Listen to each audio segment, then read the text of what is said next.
and an MLB career that saw him make just 56 starts, Mark Fidrych came out to the majors and became one of the faces of the game for both his ability and his quirky antics on the mound. So let's see how Mark the Bird Fidrych became so memorable after his only full season. Totally sports-esque. Major League. Mark Fidrych was born in 1954 in Massachusetts, attending high school in Northborough, where he played baseball, basketball, and football. He was held back 2 years in elementary school, and because of this, he attended a private school in his senior year, because age restrictions would have prevented him from playing sports in public school. And he was not a star pitcher in high school, receiving 0 athletic scholarships in colleges, but he caught the eye of both the Red Sox and the Tigers because of his fastball. Thanks to recommendations from Joe Cusick, the area scout for the Tigers, the Detroit Tigers selected Fidrych in the 10th round of the 1974 draft. He began his career in the Appalachian League for the Bristol Tigers, and it's here where he got his famous nickname of the Bird. Standing at 6'3", weighing just 175 pounds, with a blonde mop-top curly head of hair, his coach thought he looked like Big Bird from Sesame Street, and others seemed to agree as the name stuck. He played winter ball in the Florida Instructional League, and that led him into the 1975 season, where he rapidly made his way through the system.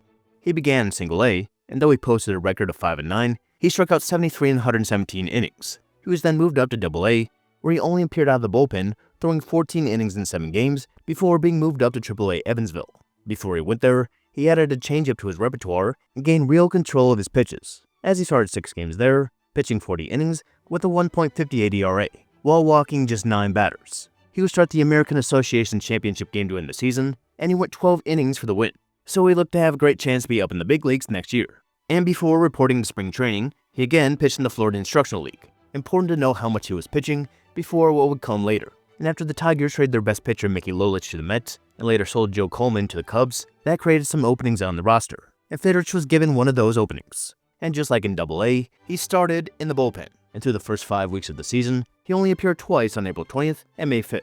But on May 15th, scheduled starter Joe Coleman came down with the sickness, and that gave Fidrych a chance to make his first start, and thus began his run. In that first game, he did not allow a hit for the first 6 innings, and he would throw a complete game, giving up 1 run and 2 hits for his first career win. The one who caught him was backup catcher Bruce Kim, who was his battery mate in 1975 at AAA. And for superstition reasons mainly, he caught every game for him that year. Superstition is very popular amongst baseball players, but Fidrych was one of those who took it to the next level. As seen in the first game, he would strut around the mound in a circle after every out, talking to the ball before a pitch, and aiming it like a dart. He would throw back balls that had hits in them, shaking the hands of infielders who made great plays, and patting down the mound, becoming known as manicuring the mound. As in that first game, he refused to allow the grounds crew to fix the mound in the 6th inning. The Detroit Free Press calling his outing something to behold, while Rico Carty on the Indians said he thought Fidrych was trying to hypnotize him. Despite that great outing, he wasn't made a regular starter yet, his next start coming 10 days after, near his hometown at Fenway Park. 2 busloads of fans from Northborough came out to watch him, and he again pitched well, throwing a complete game, with the only runs the Red Sox scored coming on a 2-run home run from Carl Yastrzemski. But Louis Tiant threw a complete game shutout, giving Fidrych his first loss. But after this, he became a part of the rotation, and he really took off from there. He won his next 8 starts, pitching 74.1 innings with a 1.94 ERA, walking just 18 batters, and only striking out 34, but Fidrych was not an overpowering pitcher, instead relying on his great control. And one of those 8 games was his June 28th start against the Yankees that would really establish his name. Everyone was beginning to notice him at that point, and fans and media came out in droves to watch him pitch against the first-place Yankees on national TV. 10,000 people being turned away hours before the first pitch. And he showed up again, throwing another complete game, giving up 7 hits and just 1 run as the Tigers won 5-1. Tigers fans shouting "Go Bird Go" throughout the game, and as light rain fell after the game ended and players went back to the clubhouse, the crowd would not leave, chanting "We want the Bird" until Fidrych came back out and would tip his cap. Not something common in this time. And while Tigers fans and numerous people throughout the country loved it, the Yankees did not. Thurman Munson missed the game with a bruised knee and was angry at Fidrych, as he thought he was showing up the Yankees, saying, "Tell that guy if he pulls that stuff in New York, we'll blow his ass out of town." But as teammates will say, he was truly himself, just playing baseball like a kid, and naturally, he would upset some of his opponents. And his momentum led him to start the All-Star game, the first rookie to do so since Dave Stenhouse in 1962. And funny enough, Thurman Munson would be his catcher, as Fidrych would end up taking the loss in the game. But just like the Twins releasing 13 homing pigeons before their start against him, that would not slow him down. No matter if he was on the road or at home, the stands were packed when he took them out. Teammates saying he had trouble leaving his apartment because of all the fame. And aside from just his antics and personality, he deserved the recognition with the season he had. He started 29 games, not becoming a regular starter until the end of May, and he ended up pitching 250.1 innings and throwing 24 complete games, going 19-9 on a bad team with a league-leading 9.6 WAR, while also leading an ERA at 2.34. He easily won Rookie of the Year, and he received MVP votes. But in Cy Young voting, he finished behind Jim Palmer, the advantage Palmer had being his workload, as again, Fidrych not becoming a regular starter until the end of May. Palmer was deserving, but for the amount of innings, Fidrych was more valuable. But without the additional innings and wins, I guess you can see why Palmer won.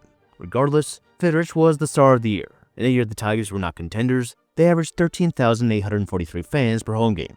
But when Mark Fidrych took the mound, that number went up to 33,649. And no matter win or lose, Tigers fans continued to call for curtain calls after the end of each of his games. He was also popular for his subdued laid-back lifestyle, driving a subcompact car, living in an apartment, and struggling to answer all his fan mail on his league minimum $16,500 salary. Agents flocked to him, but he resisted signing as him and his father negotiated directly with the Tigers, raising his salary to $30,000 at the end of 1976, and receiving a 3-year contract starting at $50,000 in 1977. While he was happy to sign so he could concentrate on baseball, many felt that he could have asked for more. There were estimates that the extra attendance caused by his stardom generated over $1 million. While he would appear in commercials, it was the relatability that made him so likable. And his stardom continued into 1977. But 1977 began with him on the DL after he injured his knee shagging fly balls during spring training. And just like the previous year, he was back in the rotation at the end of May, in front of a sellout crowd at Tiger Stadium on May 27th. And though he lost his first 2 starts, he went back to form, winning his next 6 starts, with all those being complete games, as he compiled a 1.33 ERA. In the midst of his return, he appeared on the cover of Rolling Stone, that being a big deal in the time, and a big deal in the sense that he was only the 3rd athlete to appear on the magazine after Mark Spitz and Muhammad Ali. Still the only baseball player to appear on the cover, Rolling Stone noting his singular style and describing him as the embodiment of rock and roll in baseball. He again made the All-Star team, but this time he did not appear in the game. And the reason was, a little over 2 weeks prior, in the July 4th game against the Orioles, he felt his arm go dead, tearing his rotator cuff that wouldn't be diagnosed until 1985. He made 2 more starts, but he wouldn't last an inning on his start on July 12th, which would end his season as he was never the same.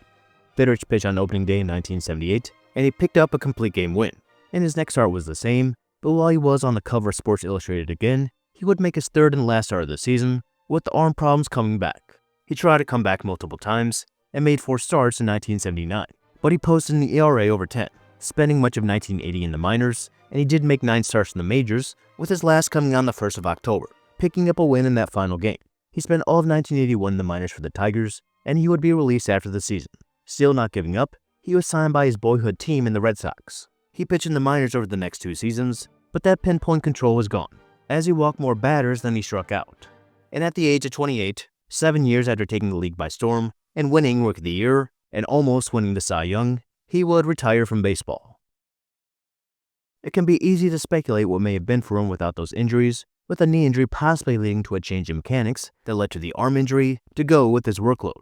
From 76 to 78, 77% of his starts were complete games, with estimates that he threw 120 pitches per game to go with the workload in the minors and the fact that he was pitching in the winter. It was the injuries that derailed his promising career, but the fact that he only pitched 1 full season in the majors and is still remembered is a testament to the impact he had. To go along with the fact that he was one of the best in the game, he had a memorable personality that he brought out whenever he took them out, which frustrated opponents but made the fans love him, a reason he remained a beloved figure, being inducted into the Shrine of Eternals in 2002, with songs, plays, and even a low-budget movie being made called Dear Mr. Fidrych, a project made by a Chicago lawyer in which Fidrych appeared, just like he almost made an appearance in the movie Grease.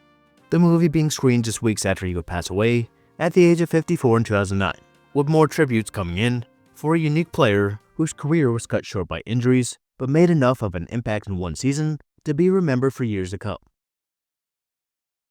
Hopefully you liked this video, and if so, please consider liking and subscribing for new videos every week.